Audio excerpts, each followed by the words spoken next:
Hello and welcome back. I'm glad you're here because we need to talk about something that's affecting millions of retirees right now.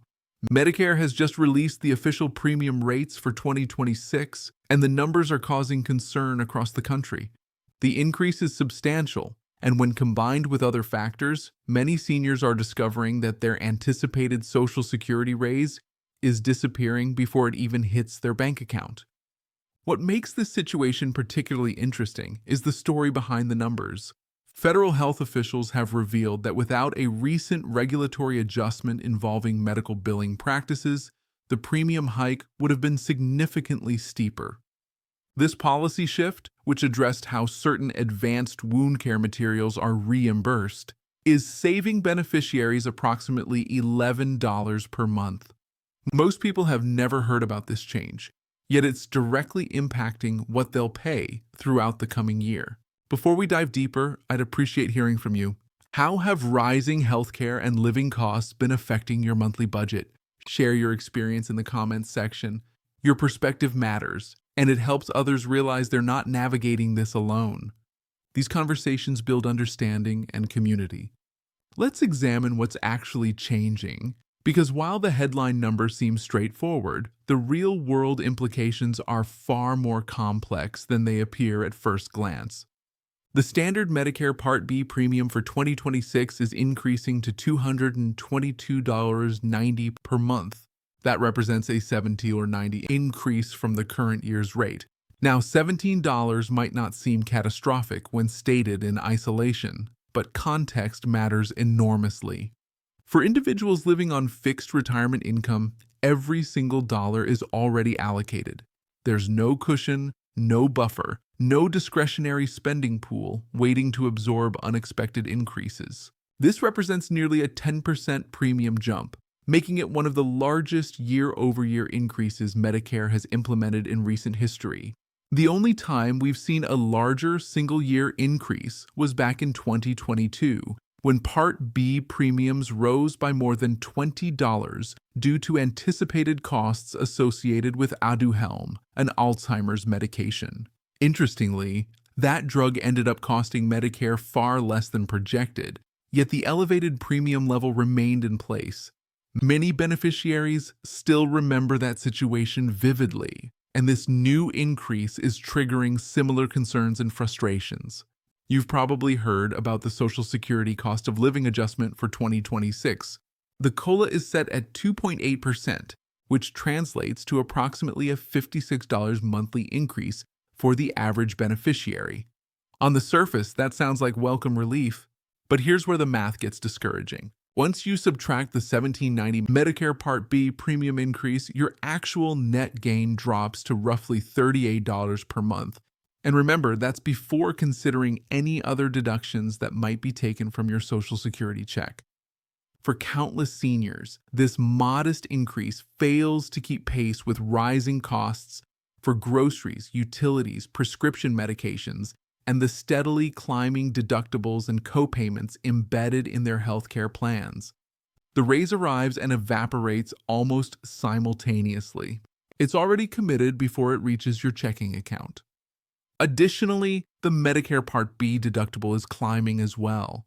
In 2026, it's rising to $283, up from $257 this year. That's a $26 difference. I understand it looks relatively minor when written down, but when you're already contending with higher premiums, increased grocery bills, elevated utility costs, and rising property taxes or rent, even these seemingly small increments compound into significant financial pressure. This is what people are expressing in forums, comment sections, and conversations across the country. You see statements like, "My check disappears within 48 hours," or "I genuinely don't understand how policymakers expect seniors to survive on this." And the truth is, they're absolutely correct. The numerical data only tells part of the story. The lived experience reveals the complete picture. Here's something that hasn't received much attention in mainstream coverage, but it's crucial to understand. The premium increase could have been significantly worse. Officials at the Centers for Medicare and Medicaid Services have stated that without a recent policy modification, the 2026 premium would have been approximately $11 higher per month. This involves how Medicare reimburses providers for certain specialized wound care products, specifically advanced skin substitute materials used in treating chronic wounds. Under the previous classification system, these products were reimbursed in a manner that inadvertently created financial incentives for providers to use them more frequently than medically necessary. Some clinics were applying these expensive materials in situations where less costly alternatives would have been equally effective. A new physician fee schedule rule reclassified these products and adjusted the reimbursement structure to eliminate those perverse incentives. According to Medicare's projections, this policy change will reduce expenditures in this category by nearly 90% in the coming year. This isn't about cutting access to necessary medical care, it's about removing systemic encouragement for overutilization of high-cost materials. So while premiums are definitely increasing, and that's painful for beneficiaries, this regulatory adjustment is one of the few factors that actually prevented the situation from being considerably worse. It's a rare example of cost containment that benefits both the system and individual beneficiaries. There's an important protection built into Medicare called the hold harmless provision, and understanding how it works is essential, particularly in years when the COLA feels inadequate. The hold harmless rule ensures that your Medicare Part B premium increase cannot exceed your Social Security cost of living adjustment. Essentially, it prevents your Medicare deduction from growing so large that it actually reduces your Social Security check below its previous level. This protection is critical for seniors with modest benefit amounts. However, here's the complicated part. Not everyone qualifies for hold harmless protection. You're excluded if you're new to Medicare, if your income exceeds certain thresholds, if you're not yet collecting Social Security benefits, or if you pay your Medicare premium directly from a bank account rather than having it deducted from your Social Security check.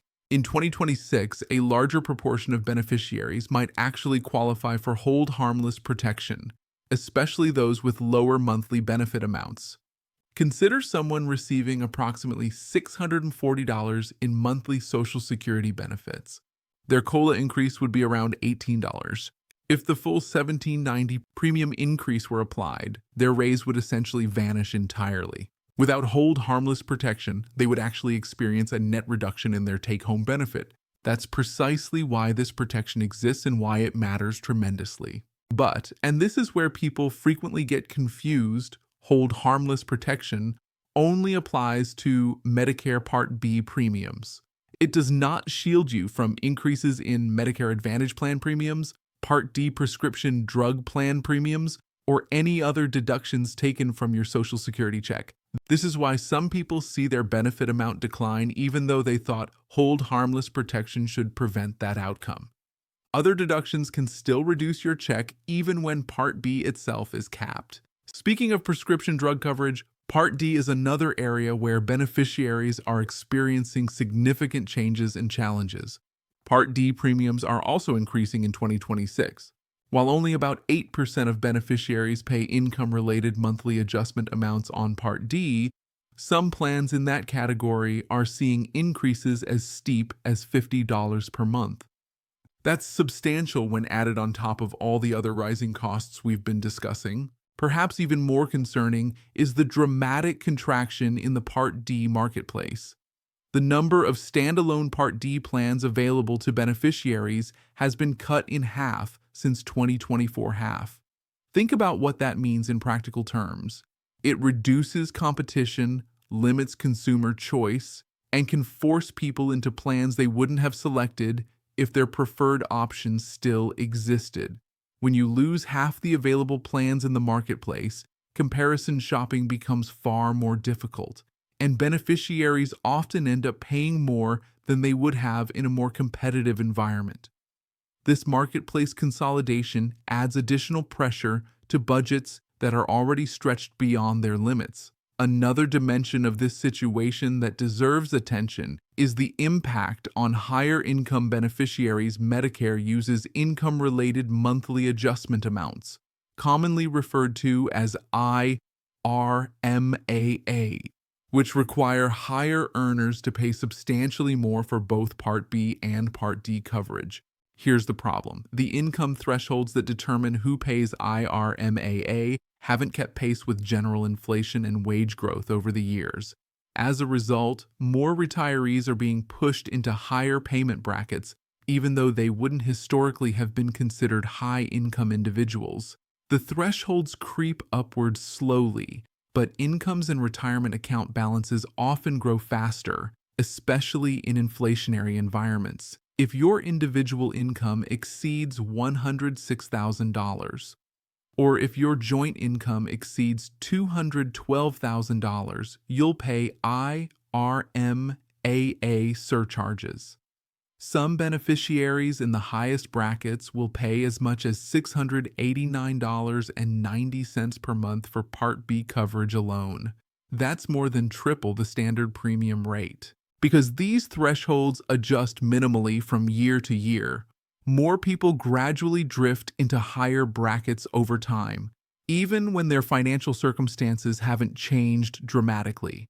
A retiree whose income has remained relatively stable might suddenly find themselves paying hundreds of dollars more simply because threshold adjustments didn't match inflation.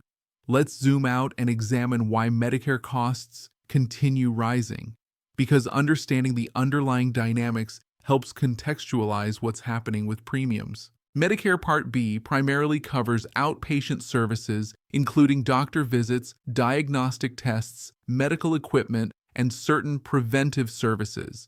The costs associated with these services have been increasing steadily for multiple reasons. Medical technology continues advancing, which is wonderful for patient outcomes, but often comes with higher price tags. The population is aging, meaning more people are utilizing Medicare services. Chronic conditions are becoming more prevalent, requiring ongoing management and care. Healthcare provider costs, from staffing to facilities to equipment, are rising across the board. Medicare Part B is funded through a combination of beneficiary premiums and general tax revenue. When overall program costs increase, premiums must rise proportionally to maintain financial stability.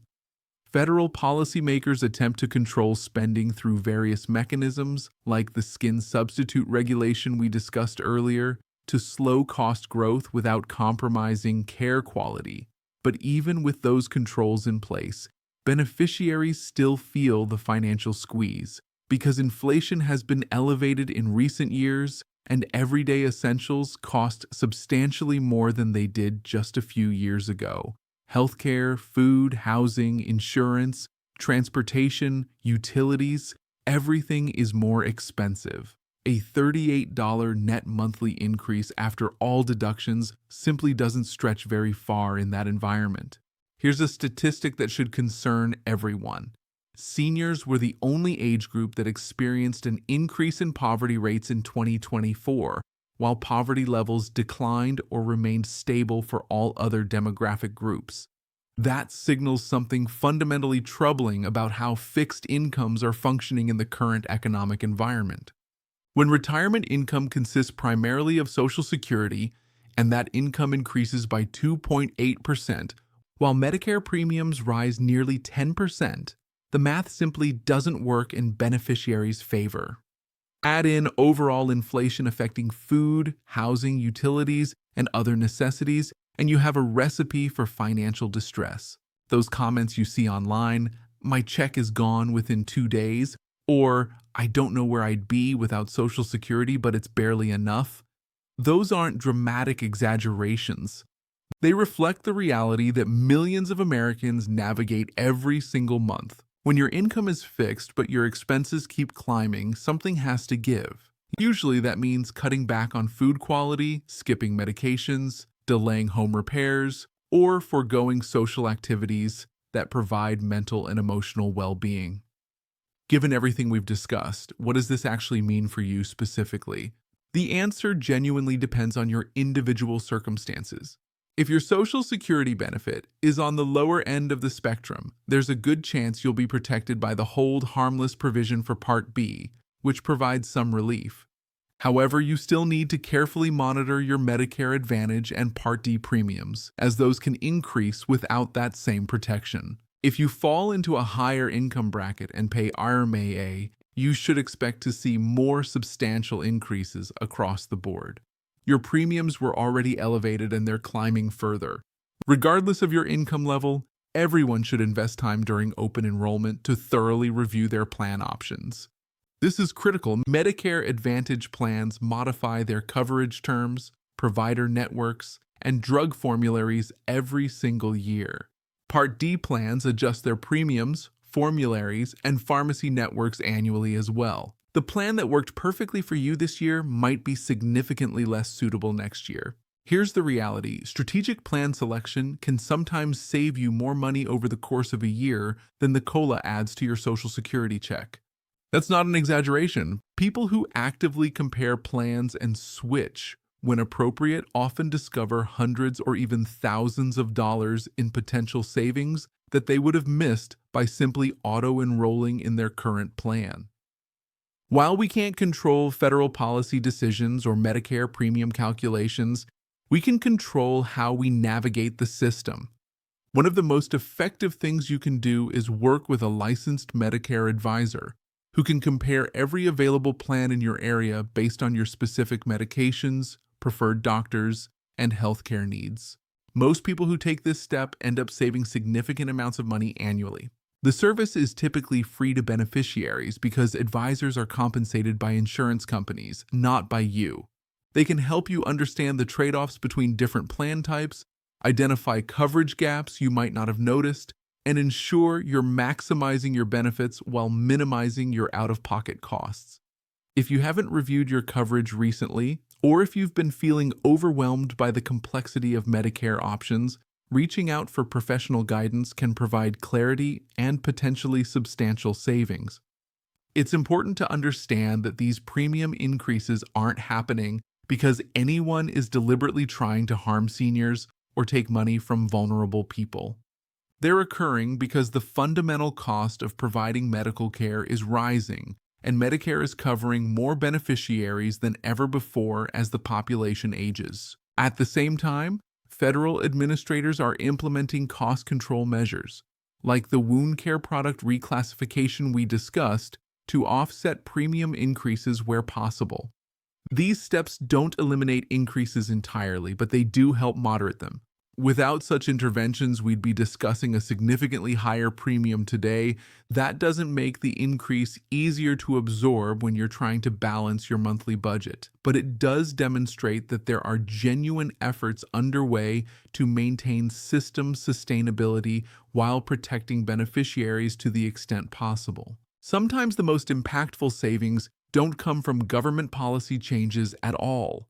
They come from individual beneficiaries taking the time to understand their options, compare available plans, and make informed decisions during open enrollment. With Part D plans disappearing and Medicare Advantage plans constantly modifying their coverage, people who don't actively review their options often end up paying far more than necessary.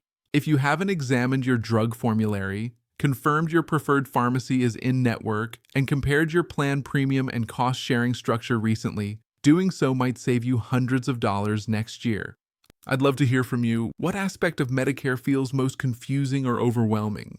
Is it understanding the different parts of coverage, comparing plan options, navigating the drug formulary, figuring out what your actual out-of-pocket costs will be? Share your thoughts in the comments. If this information helped clarify what's happening with Medicare premiums and what it means for your financial situation, please consider sharing it with friends or family members who might be confused about these changes. We're all trying to navigate this system together, and the more we share knowledge and experiences, the better equipped we all become. Understanding Medicare doesn't have to be overwhelming, but it does require attention and effort. The good news is that the effort invested in understanding your options and making strategic choices pays dividends in the form of better coverage and lower costs. You deserve to make informed decisions about your healthcare, and I hope this information helps you do exactly that. Thank you for being here, and I'll see you in the next one.